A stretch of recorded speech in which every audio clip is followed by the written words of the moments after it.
Hello everyone, नमस्ते, सुस्वागतम। सभी का वेलकम, सभी का स्वागत। क्या हाल चाल, कैसे हो आप सभी। तो दोस्तों, रेगुलर बेसिस पे आपको इंटरव्यू की जो क्लासेस हैं वो प्रोवाइड कराई जा रही हैं। अभी हम लोग डायरेक्ट क्वेश्चंस पे ना आके हम पहले जो इंट्री एग्जिट आपकी होनी चाहिए, इंट्री एग्जिट के साथ साथ आपका जो गेटअप होना चाहिए, आपका जो पहनावा होना चाहिए, इन सारे मुद्दों पर बात कर रहे हैं। अभी हम आप सभी को वन बाई वन करके जितने भी पॉसिबल क्वेश्चन बनते हैं और जितने पॉसिबल क्वेश्चन बन सकते हैं वो कैसे आंसर करने हैं, क्या तरीका होना चाहिए, अगर कहीं आप किसी क्वेश्चन पे फंस रहे हो तो इन सारे मुद्दों को हम धीरे धीरे करके कवर करेंगे और आपके इंटरव्यू से पहले एक बेहतरीन तैयारी जो है वो आपकी हम करवा के रहेंगे। मॉक इंटरव्यू भी आपको फ्री ऑफ कॉस्ट मिलेंगे, वो आपको आगे जानकारी दे दी जाएगी। अभी आपका जब तक रिजल्ट नहीं आ रहा है तब तक अभी मॉक कंडक्ट नहीं कराया जा रहा है।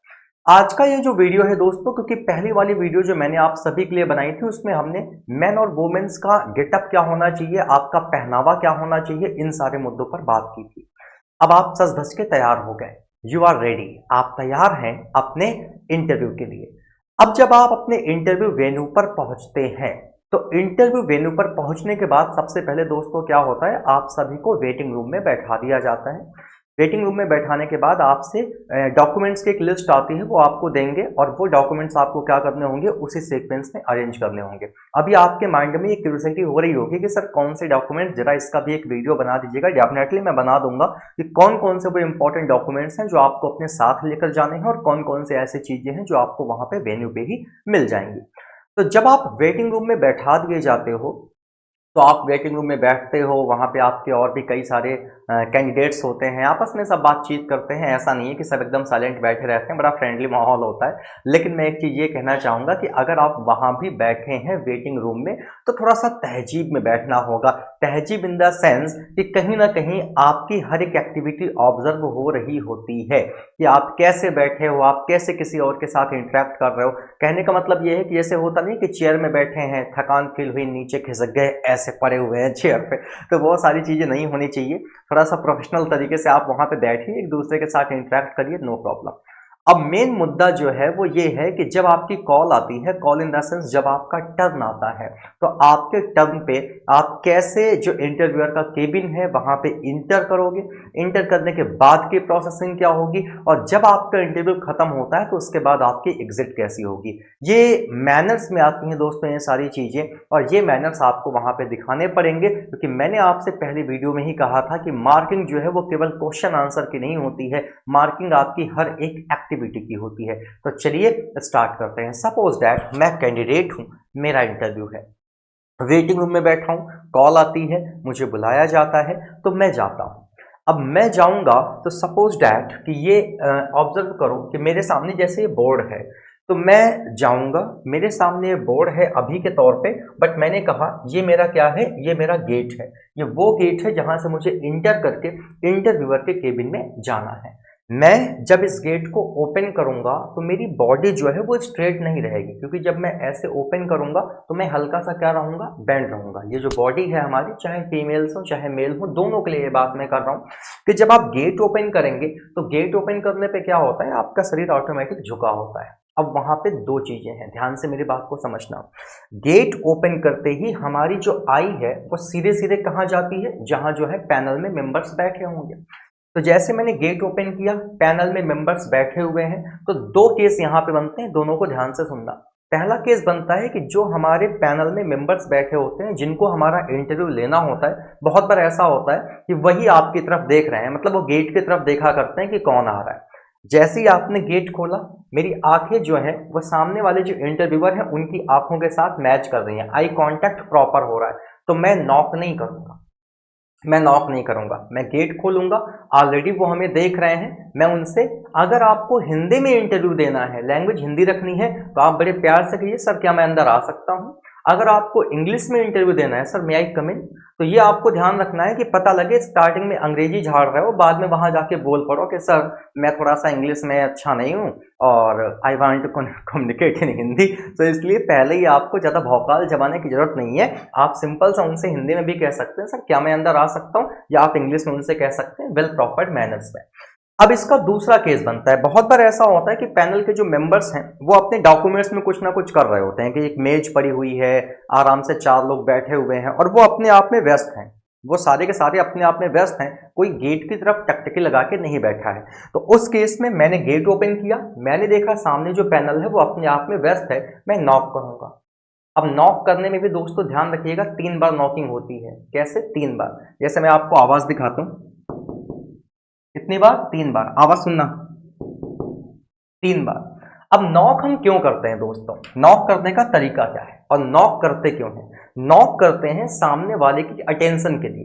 रेस्टोरेंट में तो बैठे नहीं हो, हेलो भाई, एक्सक्यूज मी, ये सब चीजें वहां नहीं चलती हैं। किसी की अटेंशन अगर लेनी है तो इंटरव्यूअर की अगर अटेंशन आपको लेनी है तो उसकी अटेंशन लेने का सबसे बेस्ट तरीका होता है, मैंने गेट ओपन किया, मैंने देखा सब अपने आप में व्यस्त है, मैं नॉक कर दूंगा। ऑब्वियस से बात है, जब आप नॉक करोगे तो सामने वाला रिस्पॉन्ड करेगा, तब आप उनसे प्यार से पूछ सकते हैं सर मे आई कम इन। ये होगा आपका जब आप गेट पे पहुंचते हो। अब मैंने गेट ओपन किया, मैं अंदर गया, तो अंदर जाने के बाद ये नहीं करना कि गेट खोल के अंदर गया, गेट छोड़ दिया, अपने आप जाके आराम से लड़ रहा है ना, ये गलती बिल्कुल नहीं करनी है। मैं प्रॉपर गेट ओपन करूंगा, जब मैं इंटर कर लूंगा तो इंटर करने के बाद आराम से गेट को क्या करूंगा? क्लोज कर दूंगा, खुद ही क्लोज करूंगा।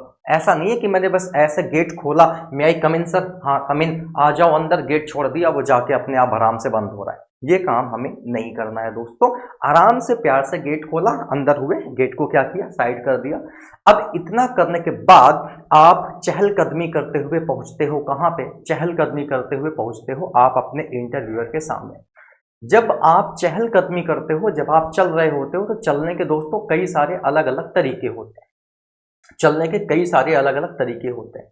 चलने के साथ साथ आपके हैंड्स की जो पोजीशन है वो भी बहुत मायने रखती है।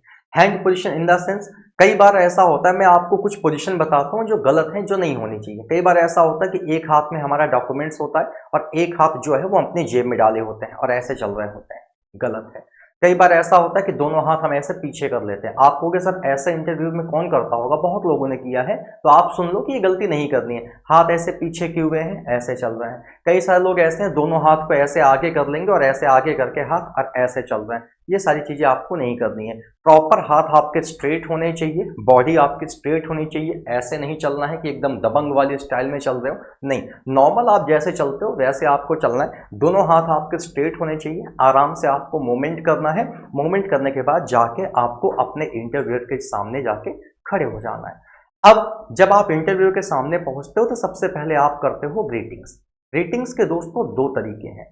एक तो तरीका यह है कि आप जैसे 4 मेंबर बैठे हुए हैं, 4 में से 3 मेल हैं, 1 फीमेल है, तो आप इंडिविजुअल सबको good morning sir, good morning sir, good morning sir, good morning ma'am. एक तो तरीका ये होता है, मतलब सबसे बेहतर तरीका है कि आप जब अंदर पहुंचते हैं अपने इंटरव्यू के सामने, तो आप उनको जब ग्रीटिंग्स करते हैं तो आप ऐसे बोल सकते हैं, good morning everyone, good morning sir and ma'am. मतलब एक बार में ही आप सबको ग्रीट कर सकते हो, ऐसा नहीं है कि आपको इंडिविजुअल सबको ग्रीटिंग्स देनी है। इतना करने के बाद वो आपको ऑफर करते हैं सीट के लिए। अपने आप से आपको क्या करना है? अपने आप से आपको नहीं बैठ जाना है कि बस गया, गुड मॉर्निंग बोला, सीट खिसकाया, बैठ गए, हाँ भाई पूछो क्या पूछना है। ये चीजें नहीं होनी चाहिए, वो आपको ऑफर करते हैं। इन केस यहाँ पे क्रॉस क्वेश्चन बनता है, सर मान लीजिए उन्होंने ऑफर नहीं किया तो? कोई बात नहीं, नहीं ऑफर किया तो हम अपनी तरफ से पूछ लेंगे, सर क्या मैं बैठ सकता हूँ, मैं आई सिट हियर, मैं आराम से पूछ लूंगा। वैसे ऐसा होता नहीं है, बट जनरली कभी कभी वो आपका पेशेंस लेवल देखना चाहते हैं कि आप कैसे ट्रीट करोगे, तो वो नहीं कहेंगे आपसे कि प्लीज सिट डाउन, वो नहीं कहेंगे प्लीज सिट डाउन की बैठ जाइए। वो आपसे नॉर्मल क्या करेंगे, वो ग्रीटिंग्स आप करोगे, गुड मॉर्निंग विश करेंगे और उसके बाद वो एक मतलब ज्यादा टाइम नहीं लेंगे, बट थोड़ा सा वो शांत रहेंगे कि आप अब आगे क्या करोगे। तो कोई दिक्कत नहीं है, वहां पे शांत माहौल बना के नहीं रखना है कि उन्होंने कुछ बोला नहीं, हम भी खड़े हुए हैं, वो भी बैठे हुए हैं। आप अपनी तरफ से पूछ सकते हैं, क्या सर मैं यहाँ बैठ सकता हूँ, मे आई सिट हियर। वैसे तो वो खुद ही कह देते हैं प्लीज सिट डाउन। अब आप आराम से बैठ जाते हो। जब आप बैठते हो तो दोस्तों बैठने की भी अपनी पर्टिकुलर एक पोजीशन होती है। बैठने के कई सारे तरीके होते हैं। जैसे आजकल हम लोग क्या करते हैं, आजकल हम लोग जब बैठते हैं, हाँ इस पोजीशन की मैं बात कर रहा था कि सबसे बेस्ट पोजीशन होती है ये। जब आप चल रहे होते हो तो चलने वाले केस में सबसे बेहतर आपकी ये पोजीशन होती है कि आपके दोनों हाथ एकदम स्ट्रेट हैं, आपके डॉक्यूमेंट्स जो हैं वो आपके हाथ में हैं और डॉक्यूमेंट्स हमेशा आपके राइट हैंड में होने चाहिए।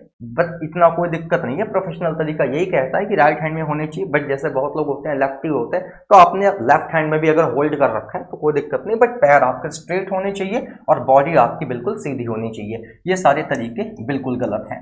तो जब आप दोस्तों वहां पे जाके बैठते हो, जब आप अपनी चेयर को मतलब चेयर पे बैठते हो, तो बैठने का सबसे बेस्ट तरीका दोस्तों ये होता है, एक ये मेथड और एक ये मेथड। ये देखो एक फीमेल का है और एक आपके मेल का है। ऐसे कभी मत बैठना, ये तरीके थोड़ा सा जो है प्रोफेशनल तरीके में नहीं आते हैं कि आपने पैर में पैर क्रॉस करके बैठ गया, क्रॉस लेग्स आप बैठे हो, या फिर आपने अपने दोनों पैरों के बीच में बहुत ज़्यादा गैपिंग कर रखी है। ये वेल मैनर्स में नहीं आता है, गैपिंग आपको नहीं करनी। ये बात मैं मेल और फीमेल दोनों के लिए कह रहा हूँ कि पैर जो है वो आपके बहुत ज़्यादा दूर दूर नहीं होने चाहिए, क्रॉस लेग्स नहीं करना है, एक पैर के ऊपर दूसरा पैर चढ़ा के नहीं बैठना है। ये सब बैड मैनर्स में आता है, ये अच्छे मैनर्स में नहीं आता। बैठने का बढ़िया तरीका यही है दोस्तों कि आप अपने दोनों पैर को आराम से, ऐसा भी नहीं है कि एकदम सटा लो, बट क्लोज करके बैठना है।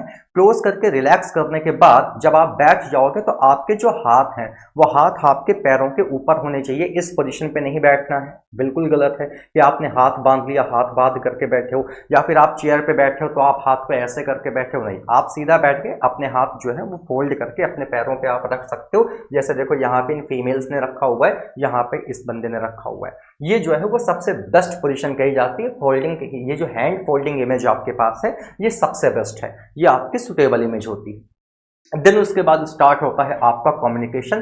तो कम्युनिकेशन जो है उसकी मैं अलग वीडियो बनाऊंगा कि कम्युनिकेट कैसे करना होता है, आपके फेस का एक्सप्रेशन कैसे होना चाहिए, स्माइलिंग कितनी होनी चाहिए, क्योंकि छोटे छोटे पार्ट्स करके सीखोगे ना तो ज़्यादा इम्पैक्टफुल रहेगा। एक ही वीडियो में सारी बातें अगर की जाएंगी तो मज़ा नहीं आएगा। तो दोस्तों इंटर आपने कर लिया, आपने अपनी चेयर ले ली। अब चेयर पे भी क्या होता है दोस्तों, चेयर पे भी एक पॉइंट बनता है। जैसे कई बार होता है कि चेयर जो है वो सामने वाले की टेबल के बहुत क्लोज होती है, तो ऐसा नहीं है कि बस वहां चेयर में ऐसे ऐसे घुस के जाना है और ऐसे जाके ऐसे बैठ गए। नहीं, बहुत प्यार से तहजीब से चेयर को क्या करिए, पीछे पुश करिए, और उतना ही पुश करना कि आप जो है आराम से बैठ सको। उसके बाद आप अंदर जाइए, हल्का सा चेयर को आगे करिए, बैठ सकते हो। अगर चेयर ऐसी पोजीशन पर ऑलरेडी है कि आपको बैठने में कोई दिक्कत नहीं है तो फिर ये काम नहीं करना है। बट कई बार ऐसा होता है कि चेयर बहुत ज़्यादा सटी होती है, आपके पास अंदर मतलब जाने की जगह नहीं होती, तो उस केस में ये गलती नहीं करना कि बस टेढ़े मेढ़े होके घुसे जा रहे हैं, बैठे जा रहे हैं। ट्रेन नहीं है कि जगह बनानी है स्लीपर में, ठीक है, या फिर नॉर्मल जनरल कोच में। आपकी चेयर है, आराम से थोड़ा सा क्या कर सकते हो, पीछे ले सकते हो, देन जाके आप बैठ सकते हो आराम से कंफर्टेबल होकर। अब जब आपका कम्युनिकेशन स्टार्ट हो जाता है तो कम्युनिकेशन स्टार्ट होने के बाद जब आपका इंटरव्यू एंड होता है तो इंटरव्यू एंड होने के बाद एग्जिट भी आपका दोस्तों कैसा है वो भी बड़ा मायने रखता है। आप उठेंगे, उठने के बाद आप सबको विश तो कर ही देते हो, thank you sir, thank you ma'am, वो सब कर देते हो। वो सब नेक्स्ट पार्ट में हम लोग अलग एक वीडियो में समझेंगे कि कम्युनिकेशन स्किल्स कैसी होनी चाहिए। आप उठे, सपोज दैट आप उठे और उठने के बाद आप अपने दरवाजे की तरफ जा रहे हैं, तो जब आप दरवाजे की तरफ जा रहे हैं तो लास्ट स्टेप क्योंकि ये होता है, तो कई बार ऐसा होता है कि हम लोग दरवाजा खोलते हैं और बस एग्जिट कर जाते हैं, ये काम नहीं करना है। जब आप एंट्री कर रहे थे तो दरवाजा ओपन करके आपने धीरे से उसको क्या किया था, बंद किया था। सेम यही काम जब आप एग्जिट करोगे, दरवाजा ओपन करेंगे, एग्जिट करेंगे, उसके बाद छोड़ नहीं देना है, हाथ को अपने साथ लेकर आओगे, बंद हो जाएगा। ये आपका प्रॉपर जो है एंट्री और एग्जिट का वे होना चाहिए। तो चलने का तरीका, आपके बैठने का तरीका, आपके अंदर इंटर करने का तरीका, एग्जिट करने का तरीका, ये सब आपके मैनर्स में आता है और मैनर्स के नंबर मिलते हैं दोस्तों। तो इसलिए एंट्री और एग्जिट जो है वो थोड़ा सा प्रोफेशनल होनी चाहिए, क्योंकि आपके खड़े होने की स्टाइल, आपके चलने की स्टाइल वो रिप्रेजेंट करती है कि आपका बिहेवियर कैसा है। ठीक है, जैसे आपने सुना होगा, नहीं सुना है तो मैं आपको बता देता हूँ, हाथ पीछे करके जब हम खड़े होते हैं तो ये थोड़ा सा एटीट्यूड जो है वो रिप्रेजेंट करता है। जब हम दोनों हाथ ऐसे आगे बांध लेते हैं तो ये चापलूसी को रिप्रेजेंट करता है कि दोनों हाथ आपने किए ऐसे एकदम हाथ पे हाथ रख के ऐसे खड़े हुए, ये चापलूसी को रिप्रेजेंट करता है। तो ये सारे अलग अलग तरीके हैं। सबसे बेस्ट होता है कि बॉडी मेरी स्ट्रेट है, मेरे दोनों हाथ जो है वो क्या है, मेरे दोनों हाथ आराम से स्ट्रेट है, सीधा, और मैं नॉर्मल जो है वो मूवमेंट करता हूँ, ये सबसे बेस्ट होता है। कई बार ऐसा होता है कि नए नए हम शूज़ खरीदते हैं, जैसे मुझे याद है आरआरबी नहीं एसबीआई का इंटरव्यू था, तो मुझे याद है क्योंकि अच्छा खासा उनका ऑफिस होता है, लखनऊ में मेरा इंटरव्यू था आलमबाग ऑफिस में। तो वो दोस्तों क्या होता है ना कि नए नए जूते होते हैं तो बड़े चिकने होते हैं नीचे से, ठीक है, तो नीचे से चिकने होते हैं तो उसकी वजह से कई बार हम थोड़ा सा स्पीड में चल रहे होते हैं तो जूते जो है ना वो स्लिप करते हैं, हो सकता है बॉयज इस फीलिंग को समझ रहे होंगे कि मैं क्या कहना चाह रहा हूँ। नए नए जूते जो होते हैं, खासकर फॉर्मल शूज, स्पोर्ट्स शूज तो वैसे भी अलाउ नहीं होते हैं, फॉर्मल शूज जो होते हैं ना वो बहुत ज्यादा चिकनी फर्श पे क्या होते हैं, स्लिप हो रहे होते हैं। तो वो तभी होते हैं जब आप बहुत स्पीड में चलते हो। इसीलिए दोस्तों, क्योंकि नए नए शूज सब लेकर जाते हैं, आपको रिलैक्स होकर चलना है, नॉर्मल। इतना तेज मत चलिएगा कि आप जो है क्या हो जाओ, स्लिप हो जाओ। तो स्लिप नहीं होना है कि पता लगे तेज तेज चलने के चक्कर में स्लिप हो रहा है, गिरा जाओगे तो बेइज्जती हो जाएगी। इसलिए इस चीज का थोड़ा सा ध्यान रखिएगा। बाकी दोस्तों, ये एक इन्फॉर्मेशन थी जो बहुत इंपॉर्टेंट थी। अगला जो वीडियो अब आपको मैं देकर मतलब लेकर आऊंगा, वो वीडियो होगा दोस्तों कि आपका वे ऑफ कम्युनिकेशन जो है वो अपने इंटरव्यूअर के साथ आपको कैसा रखना होगा। और कम्युनिकेशन का वे जैसा ही आप सीख जाओगे, देन हम स्टार्ट करेंगे how to introduce yourself. Introduction से कैसे क्वेश्चन बनते हैं, आपकी पर्सनालिटी से कैसे क्वेश्चन बनते हैं, जनरल क्वेश्चन कैसे बनते हैं, सब्जेक्टिव क्वेश्चन कैसे बनते हैं, इन सब के करके एक एक करके आपको वीडियोस मिलते रहेंगे। उम्मीद करता हूं कि ये जानकारी आपको पसंद आई होगी। अगर आपके मन में कोई सवाल है, आपका कोई डाउट है, इस वीडियो के नीचे कॉमेंट करके आप मुझे अपना डाउट बता सकते हो। डेफिनेटली आपका वो डाउट पूरी तरीके से क्या किया जाएगा, क्लियर किया जाएगा।